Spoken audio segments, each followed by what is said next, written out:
Hello, magandang araw po sa inyong lahat. Kumusta na? My name is Glenda. I'm a cancer warrior and survivor and a cancer thriver. And sa araw po na ito, pag-uusapan natin, ano ang gagawin kapag nakakatakot ang resulta ng scan? Okay, alam ko po marami makaka-relate nito. Okay, kasi recently dumaan ako ng scan and meron akong experience na kakaiba. Okay, ano po ba yung mga scans na pinag-uusapan natin na parte ng buhay ng mga cancer warriors and survivors?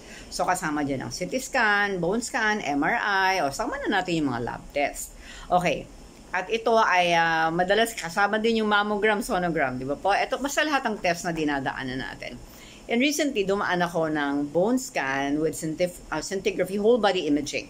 So it's not just for the bones, it's kita din yung sa status ng brain, sa lungs, sa kidneys, ibang parts ng katawan. Okay? And yung mga lab tests, kasama yung tumor marker, and then yung urinalysis, yan. Dumating sugar, o chinek. Ngayon, una dumating yung bone scan. Pag nagpupunta ako sa mga ospital, usually dahil mag-isa lang naman ako, so ako lang mag-iisa titingin. Ako lang mag-isa ang titingin. Di ba po nakaka-nervyos? Naranasan nyo na po ba yung kabang-kaba kayo? Yung isang friend ko, kinukwento niya, pag daw sila magbabasa ng mga resulta ng scans, ang husband niya ang may sakit. Siya daw pumipikit siya, and this woman is has a strong personality, nag-aaral pa sa Europe, pero pag may scan na, parang, okay naman. At takot na takot siya, yung asawa niya lang nagbabasa. Pag okay na, sinasabi sa kanya, okay na. Yun. Kayo po, ano ba feeling niyo pag nagbabasa ng scan? Nakakatakot, di ba? Ako naman gusto kong paspasin pagbasa para makita ko na okay na. Kaso, itong scan kong recent, itong bone scan, may nakita akong something nakakaiba. O, di nakaupo ako, mag-isa lang ko. Pagbasa ko, napaganon ako talagang sobrang gulat. Tapos walang kasama, wala akong mapagkwentuhan. Pero minsan parang mas gusto ko na rin na walang kasama in a way. Kasi parang wala akong kailangan i-comfort na, kunyari, kasama ko pa nanay ko dyan, baka kailangan ko pa siyang i-comfort. Wag na, mag-isa na lang ako. Okay, kasi syempre may edad na rin ng nanay ko. Ayoko na siyang i-subject dyan sa mga ganyang mga pangyayari. Okay, kaya mas pinipili ko na lang mag-isa. Okay, yun nga lang, walang kahati sa stress at sa pressure. Also, din nakita ko may kakaiba. That same afternoon, papunta ako sa studio, may work ako.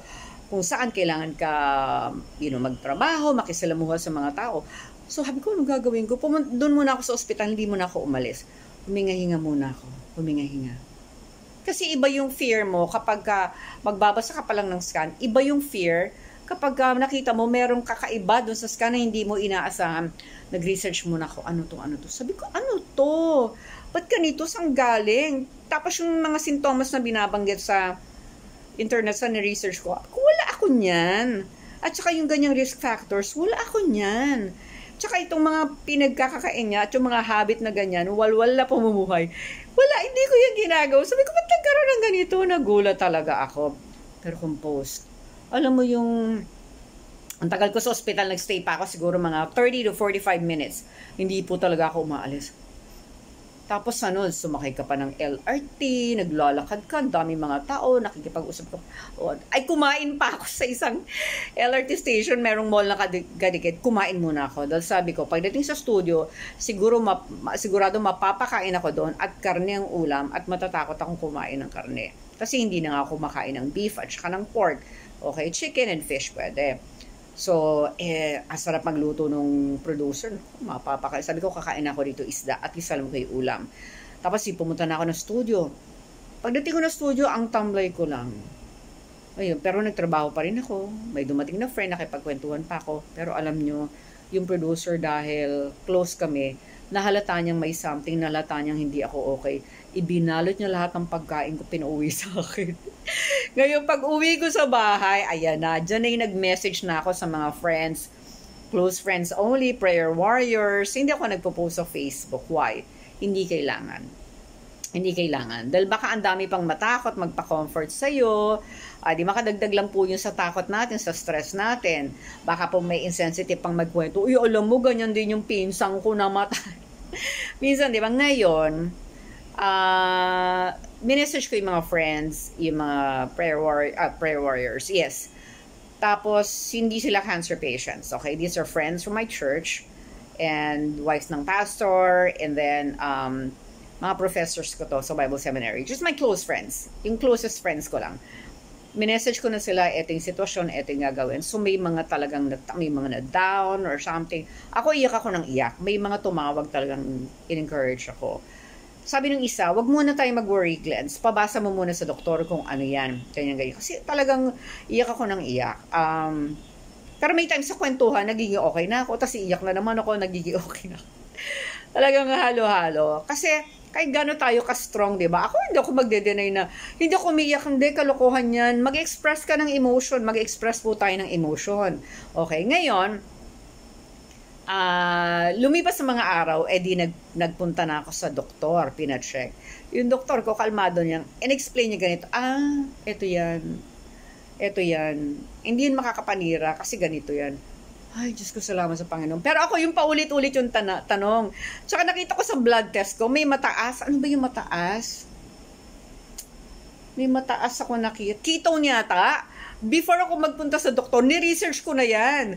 Ano yung ketone? Ba't nangyayari? May kachat na akong nurse. Bakit ganito? Bakit ganyan? Ganyan. Tapos, nag-research pa ako ng video explanation. Hindi ko, hala, ba't mataas ang ketone? Pero yung sugar ko, ang baba. Normal lang, 87 lang. Ano daw, may ganito na ba ako? Dahil kakatanong ko sa doktor, 3 beses niyang sinabing, you don't have diabetes. So, normal, yung ketone sabi niya, anong ginagamit mong sweetener? Ganito. Sabi ko, hindi po, ganito. Palitan ng bra. Pero kanina, bibili sana ako, hindi ako bumili. Kasi, sabi ko, hindi. Kung iinom ako ng hot chocolate, lalagyan ko ng sweetener. Sasabihan ko na lang ng masanas, yun yung pampatamis ko. Tipid pa. Okay. Ngayon, ano yung kinatakot ko doon sa bone scan? Eto, in-explain niya, ganito, baka dumikit lang yan sa ganito. Sabi ko, talaga ho ba? Oo, dumikit lang yan. Sabi ko, walang niya, yung hospital yata, hindi nag-ingat ng sabi ko, pagpipili ng terminologist, sabi ko, ano ho ibig sabihin nito? Ganyan daw, hindi. Minimal lang yan. O kaya nga wala nang ma-identify na number. Last time may numbers pa. Eto, nadidetect lang yan kasi sabi ko, kasi sensitive yung machine. Oo, scintigraphy machine kasi. Malakas ang pick up ng machine. Okay, so in other words, sabi ko, ano pong dapat ko? Hindi, tuloy lang. Tuloy lang ang mga ginagawa. Pagkain, yung pa rin. Ako natutulog ako. Ang ganda ng tulog ko lately. So 7 hours to 9 hours nakakatulog ako. Okay, meron akong pain sa braso. Parang feeling ko, kasi may maling buhat to. Tumaba ng konti. Tumaba siya ng 1 cm. Tapos mapayat yung kabila ko. Kasi, pumay talaga ako, kaka-IF ko dati. Tapos ito yung, nag-retain yung size niya, nadagdagan ng 1 cm. So, hindi siya pareho. Tapos may pain. Kahapon hinilot ko na. Kasi nagre-research na rin ako, ano ba yung lymphedema. Diba? May video naman tayo about that. Pero ni-research ko na rin ang diet may impact din sa lymphedema. Pero sabi ko, maayos naman yung pagkain ko. Yung mga binabanggit naman doon na iwasan. Siguro ang kulang lang sa akin, like, egg. Yeah, kaya bumili na ako ng eggs ngayon. So, ini-improve. Habang nagre-research tayo, meron tayong natututunan, merong dapat ini-improve. So, ako, yun yung dinadaing ko lang. In pain the past few days. Kaya din affected siguro ako emotionally. Nagigising ako, parang matamlay ako. Ngayon lang ako nagkaroon talaga ng lakas to do a video. Kasi pagka hindi ako okay emotionally or physically, hindi ako nag-vlog. Ayoko yung hilahod na emotions, tapos pinipilit mag-vlog. Ayoko nung ganon. Wala tayong pressure. Ngayon, in-update ko na yung mga friends ko, so happy na. May isa sa mga nag-encourage sa akin, sabi niya, sis, ito yung medyo na-off ako dito. So, ngayon sis, nung sinabi ko, hindi, okay naman pala. Ano ang lesson? Be still. Sabi ko, hindi. Kinat ko siya. Kasi bibigyan niya ako ng verse. Bible verse. Babatuhan niya ako ng Bible verse. Ganito yan. Ako, Christian ako. I read my Bible almost every day. But I also studied counseling. At isa sa mga lessons sa counseling, huwag kang bigay o bato ng verses nang wala sa tamang panahon. Ang sinasabi niya kasi, iyak ako ng iyak. Parang sinasabi niya, dapat hindi ako nag-react ng ganyan. Hindi. Ang sinagot ko doon, hindi. Kung gusto mong mag-freak out, kung gusto ng tao mag-freak out, nakita niya, nakakatakot ang resulta ng blood test or ng scan, let her freak out. Hayaan mo siyang mag-express ng emotion because that is a normal reaction to a very abnormal situation. In-explain ko rin sa kanya, alam mo ba sis, diniscuss na yan ni Dr. Gabor Mate na ang mga taong hindi nag-express masyado ng emotion, nagkaka-cancer. Isa ako sa may issue sa ganyan kasi marami rin ako nung kinikim-kim. Dahil wala naman akong kausap, wala naman akong pagsabihin gaano dahil mag-isa lang ako. So kapag tayo po, magkaiba rin kasi ang initial reaction sa yung decision making stage na. Syempre, pag nakakita ka ng nakakatakot na resulta, magre-react ka. Sino ba nagbigay ng emosyon? Ang Diyos. Sino ang nag-create ng emotions natin? Ang Diyos. At pag nag-aaral tayo ng mga dinidiscuss ng mga lecturers talaga noon, mga eksperto, mga nag-train pa sa Harvard, sinasabi nila, a person, even a child, has to feel the full extent or has to be able to express the full extent of his emotion. Nagulat ka sa scan mo, umiyak ka kung gusto mo. Ano ba yan, magpanik ka? Eventually kakalma ka rin. Pero walang dapat nagbabato sa iyo ng be still and know the time. Maling panahon. Maling panahon. Okay, ang pinapatungkulan nun, like when you're praying, it's faith. Pero we're talking about an initial reaction. Abnormal naman ang pangit ng scan mo, hallelujah, praise God, may nakitang nodule, metastasis. Diba? Kaplastic ka naman yun. That's hypocrisy. Kaya dapat tayo, alam natin, pag emotions, huwag tayo mag-guilty, mag-express. Natakot ka, may mga anak ka eh. Meron kang mga pinapatayong hanap buhay, may pangarap ka, may negosyo, akala mo okay ka na, may nakita ka. Kung gusto nyo pong umiyak, umiyak. And let no one stop you. After that, kakalma ka rin. Para yung river. Ayan, mag-overflow. Parang waterfall solution. Tapos, bug enough. Emotions, nirelease mo na. Pag kinimkim kasi natin, dyan nagkakasakit. Ngayon, so sa aspetong ito, dalawa ang pinapa-address, papadala natin itong mensahe na to. Una, sa mga pasyente, kagaya ng nasabi ko, express your emotions. Natakot ka sa scan, pwede pong umiyak, pwedeng magtanong sa Diyos, ano yan, pwedeng magganyan, relax. Okay, it's not relax, pero kung gusto nyo pong mag-freak out, pwede, wag lang sasaktan ng sarili. Ang sinasabi kong partner relax is, wag tayong mag-guilty. We are normal human beings and we react based on our situations. Nakakatakot naman talaga eh. Ngayon, para naman doon sa mga friends, ingat.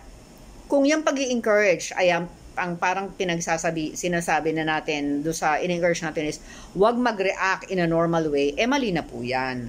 Kapag ang tao may pinagdadaan ng sitwasyon na mabigat, isa sa dapat nating tandaan, yung mga tagapayo na tinutukoy natin, nandun ka ba sa sitwasyon niya?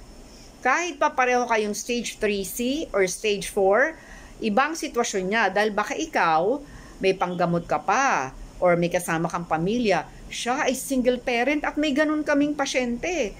Byuda na, single byuda na, may dalawa pang maliliit na anak. Hindi tayo pwedeng basta-bastang magbigay ng mga advice na, uy, relax ka lang, huwag kang ganyan, huwag kang magpanik. Hindi eh. At ang pag-iyak, pagka nakakatakot ang sitwasyon, hindi po yun nangangahulugan na walang faith in God. No. Ibig sabihin lang po nun, tao siya at nag-react siya using the emotion that God also created. And then yung faith niya, saan papasok? Pipila sa government agency, nagdadasal, aasang gagaling siya. Maghahanap ng guarantee letters, magpapadoktor, umaasang gagaling siya, doon pumapasok yung faith. So wag po nating sikilin ang emosyon natin at wag din po nating sikilin ang emosyon ng kapwa natin. Okay? Yung friend na sinabi niya, bagay sis, tama ka. Later on, gusto ko siyang okra yan eh. O di ba ikaw sis, nagkamali lang yung insurance sa inyong tang pagsulat na ilagay metastasis, sabi mo warla ka, nagwala ka dun sa HS. Gusto ko siyang ganunin, pero hindi ko na lang, kasi friend ito, close friend din ito. Okay, so ang sinasabi ko is, luwagan natin ang ating mga damdamin. Bilang cancer patients, may mga nakakatakot po tayong sitwasyon. Huwag po tayong mag-guilty kung tayo ay maiyak, matakot, magalit, basta wala lang sasaktan, huwag natin sasaktan ang ating mga sarili. Then at the end of the day, kakalma rin, babalik pa rin po tayo sa paanan ng Diyos at magdadasal na, Panginoon, pagalingin mo ako. Kasi makikita nyo po sa paligid, I've been in this journey for almost 7 years. 6 years na mahigit, magsi 7 years na sa December. Ang dami ko nung nakita na trinay ito, namatay. Trinay ito, namatay. Ito ang trinay, nabuhay. Trinay yung same na bagay. na buhay. Hindi talaga natin alam kung sino, pero ako, I would still stick to a healthy lifestyle, okay?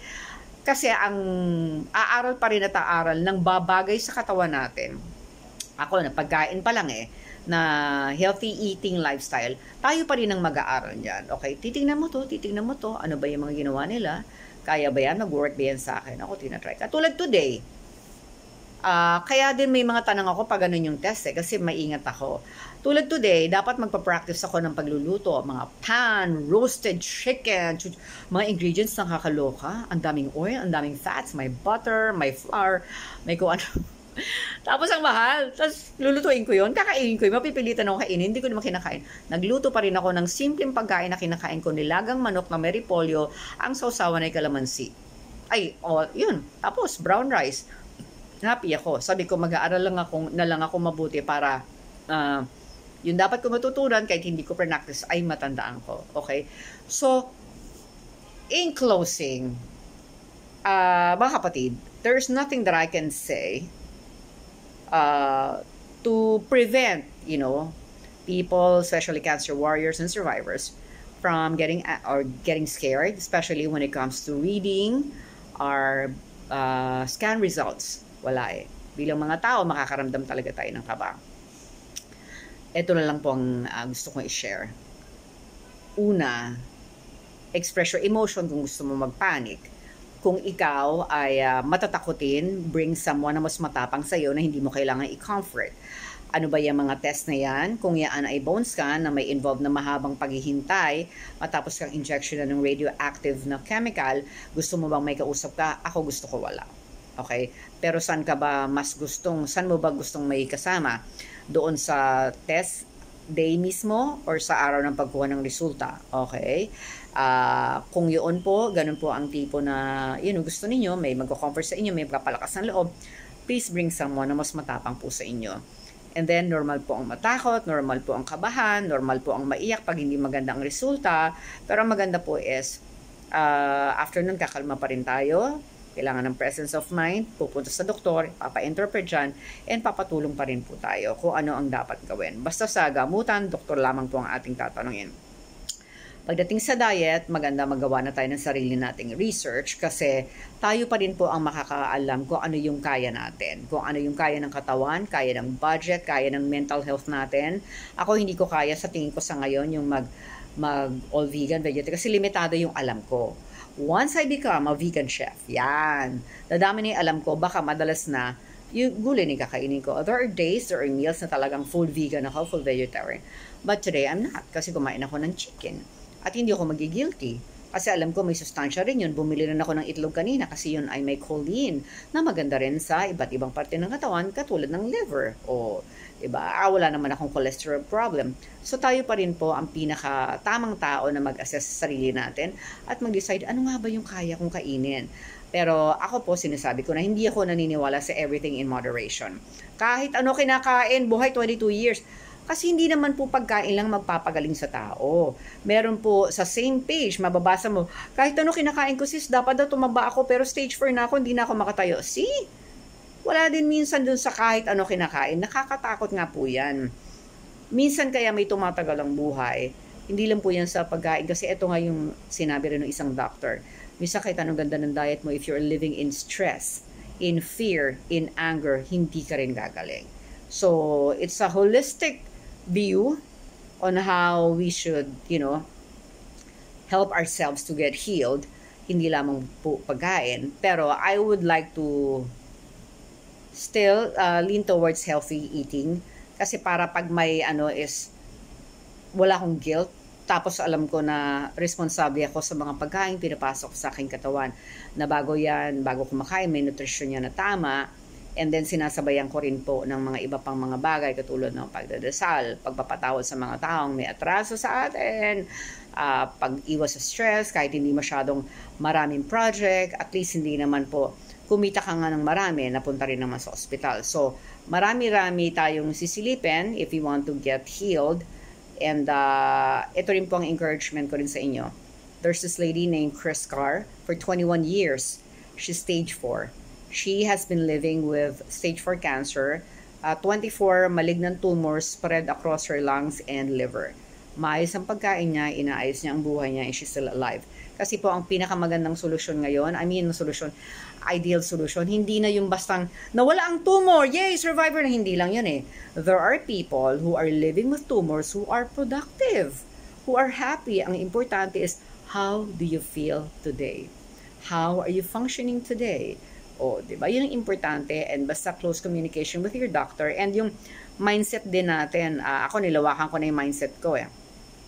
Ang ideal solution, hindi lang yung nag-remission, nawala yung cancer, kasi pwedeng hindi mawala, pero nandun pa rin yung zest mo for life, andun pa rin ang joy mo, nandun pa rin ang passion mo, ang mga opportunities, so tuloy lang ang buhay, masaya pa rin.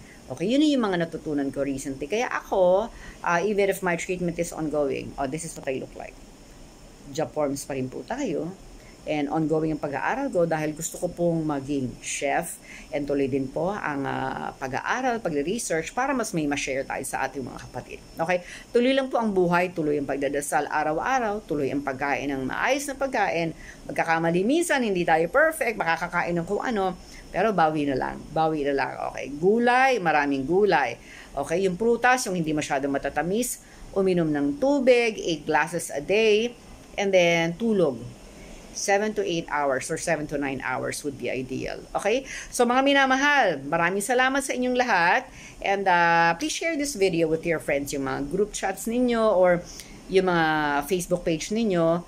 Please, pati yung mga groups ninyo for cancer warriors and survivors para may ma-reach tayo na mga friends nyo, tas hindi ko kakilala, at least makatulong tayo. Okay? Maraming salamat po. By the way, so everyone who's on treatment, nakikita niya, no? Makakalimutan, kaya nilagay ko na siya.